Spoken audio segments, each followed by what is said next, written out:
اتنا شکوہ ہے ہماری زندگی، آپ یقین کریں ان باتوں کی بھی دوست دعا کرانے آ جاتے ہیں جہاں دل کرتا ہے کہ انہیں سمجھائیں کہ یار نہ کہیں تو ٹھہرنا اپنے رب کی رضا پہ۔ یاد رکھنا اللہ تعالیٰ نے نا انسان کو پیدا ہی مشقت میں کیا، یہ مشقت میں ہے۔ رب فرماتے ہیں میں نے اس کی پیدائش اس کا خمیر ہی مشقت والا بنایا۔ اللہ کریم نے قرآن مجید میں فرمایا لَقَدْ خَلَقْنَا الْإِنسَانَ فِي كَبَدٍ، فرمایا بے شک ہم نے آدمی کو مشقت میں رہتا ہوا پیدا کیا، پیدا ہی اس کو کبد کیا ہے، مشقت میں رہتا ہوں، اس نے مشقت کرنی، بچپن میں بھی مشقت۔ چلیں کچھ تھوڑا سا آپ کو سمجھانے کے لیے بات کر لیتے ہیں۔ پرائمری اسکول میں جانا کتنا مشقت کا کام تھا، ساری رات لوگ منصوبہ نہیں بناتے تھے سویرے چھٹی کرنے کا، وہ کتنی بڑی مشقت کا کام تھا۔ جب 3 مہینے کی چھٹیاں ہوتی تھیں تو وہ اللہ کرے کوئی میں ایسا جملہ نہ بولوں، اساتذہ بڑے قابل احترام ہوتے ہیں، لیکن ہمارے جو استاد صاحب تھے نا وہ تو صرف ایک آدھ چیپٹر چھوڑتے تھے، باقی کہتے ساری کتابیں لکھ کے لے آنا۔ تو وہ جب وہ سبق دے رہے ہوتے تھے مشقت کا تو بندہ سوچتا تھا کہ چھٹیاں آرام کرنے ملی آسانیاں یہ والی مصیبت کرنے کو ملی تھی، جہاں چھٹیوں پہ رہے ہوتے تھے مشقت بڑھ جاتی تھی۔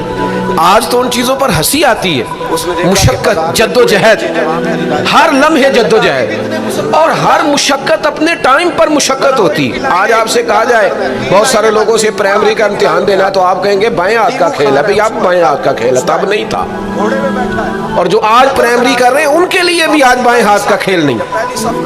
ہر مشقت اپنے وقت پر مشقت رہتی ہے، کسی وقت کسی چیز کا انتظام کرنا آپ کے لیے بڑا قابل تکلیف ہوتا ہے، آزمائش والا ہوتا ہے، بعد میں آپ سمجھتے ہیں کہ یہ تو کوئی مسئلہ ہی نہیں تھا۔ اللہ نے انسان کو مشقت، ہم نہ سکون ڈھونڈتے ہیں، بس ٹھیک ہے گھر بن گیا، بس ٹھیک ہے اب میں نے بچے پال لیے، بس ٹھیک ہے۔ او بھائی تو نے آگے بڑھنا ہے، تو نے مشقت کرنی ہے، جد و جہد میں رہنا ہے۔ او یار آپ ٹھہرے تو صحیح، استقامت تو ہو، ذرا ذرا سی بات پہ بلبلا اٹھنا، تڑپ جانا، ہر چیز سے الجھ جانا، یہ بندہ مومن کی شان نہیں۔ طاقتور زندگی گزارو، طاقتور۔ حضرت زید بن ارقم رضی اللہ تعالیٰ عنہ بیمار تھے، یہ ذرا بات سننا میرے قریب کی۔ اللہ کے پیارے حبیب علیہ السلام تیمارداری کے لیے تشریف لے گئے تو حضور سید عالم علیہ السلام نے جا کر جناب زید بن ارقم کی طبیعت کو دیکھا تو کمزوری تھی اور وہ پریشان بھی تھے۔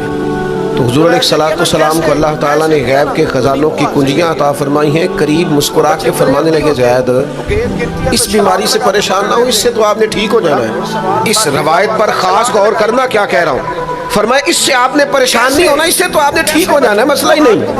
ہاں اس کے بعد ایک وقت آئے گا آپ کی آنکھوں کی بینائی رخصت ہو جائے گی اور عمر بھی آپ کی لمبی ہوگی، یعنی ایک بڑھاپا، ایک نظر چلی جائے گی۔ اب آپ یہاں غور کریں سرکار تربیت کیا کر رہے ہیں۔ حضور فرما رہے ہیں یہ جو مشکل ہے یہ تو گزرنے والی ہے، اس کے بعد جو مشکل آنے والی ہے وہ اس سے بڑی ہے۔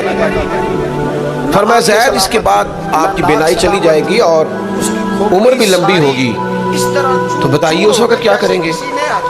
حضرت زید بن ارقم رضی اللہ تعالیٰ عنہ عرض کرنے لگے یا رسول اللہ میں اللہ کی رضا پر ثواب کی نیت سے صبر کروں گا۔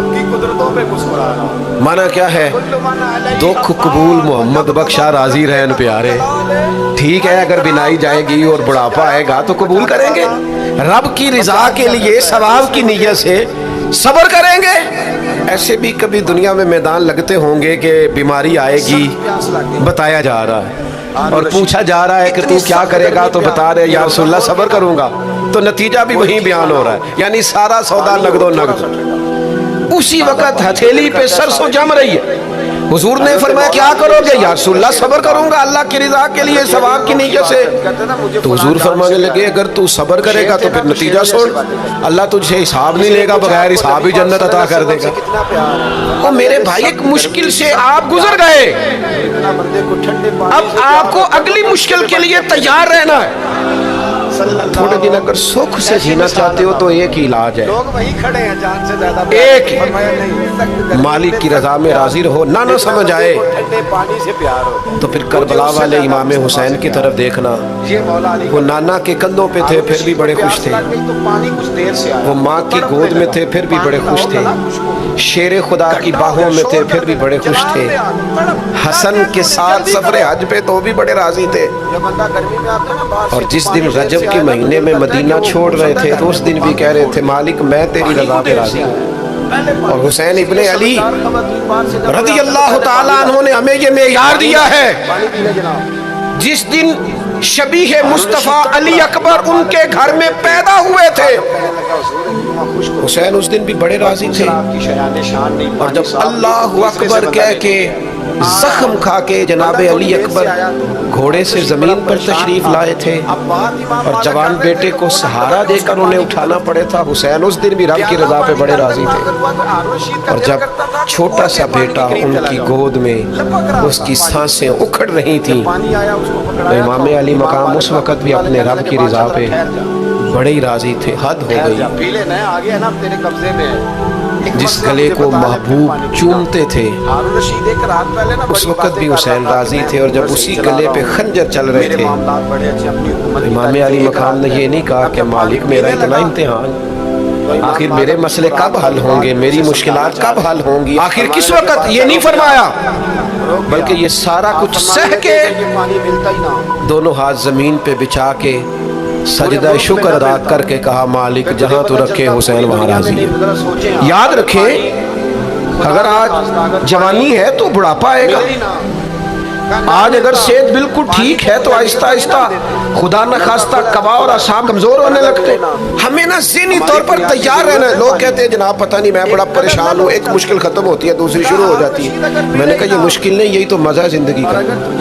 اللہ کہتا ہے میں نے تجھے مشقت میں پیدا کیا ہے اور تو کہتا ہے کہ آسانی ہو جائے. اب یہ تو نہیں نہ ہوگا جس نے جیسے